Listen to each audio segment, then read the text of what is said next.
Madame, Monsieur, bonjour et bienvenue sur les Media News pour votre bulletin d'information. Le ministre des Affaires étrangères français Laurent Fabius a déclaré lundi que les premières levées de sanctions contre l'Iran seront effectives le 1er décembre. Cette déclaration est intervenue suite à l'accord trouvé entre l'Iran et les pays occidentaux permettant à Téhéran de poursuivre son programme nucléaire sous le contrôle international.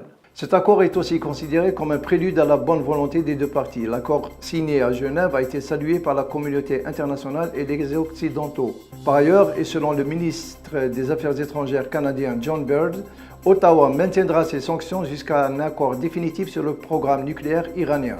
Tel Aviv et l'Arabie Saoudite, eux, ont dénoncé l'accord qui permet à Téhéran de rentrer dans le club des États nucléaires et craignent des menaces. En Égypte, le président par intérim a promulgué dimanche 24 novembre une loi sur les manifestations et les rassemblements publics, susceptibles de menacer la sécurité publique, très contestée du reste par les organisations des droits de l'homme égyptiens.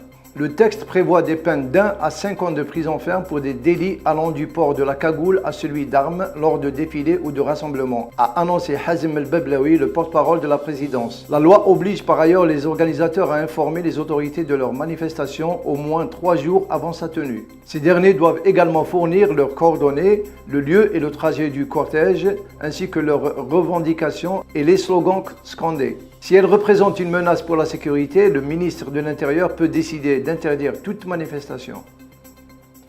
La Chine a enregistré durant l'année 2012 200 attaques terroristes dans le Xinjiang, a révélé lundi un magazine officiel chinois, ce qui reflète la tension croissante dans la région habitée par une majorité de musulmans turcophones. Selon des sources sécuritaires locales, ces attaques violentes commises au nom du djihad avaient augmenté depuis 2009 et sont devenues une menace importante pour cette vaste région désertique dans l'ouest de la Chine.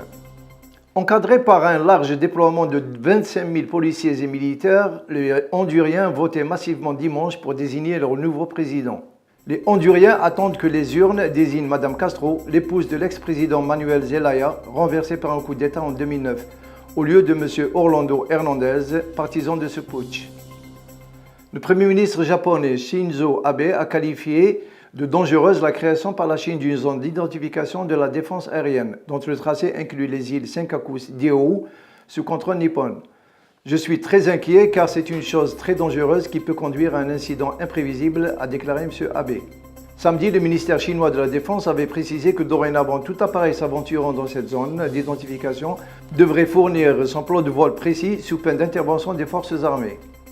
L'organisation Peace Now, la paix maintenant, a indiqué dans une déclaration faite lundi à l'AFP que les autorités d'occupation israéliennes avaient donné leur feu vert pour poursuivre leurs activités de colonisation des terres palestiniennes avec la construction de 929 logements en Cisjordanie.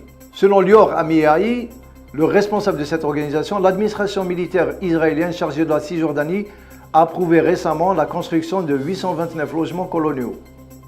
Voilà, c'est la fin de notre édition. Merci de l'avoir suivi. Excellente journée à vous. Au revoir.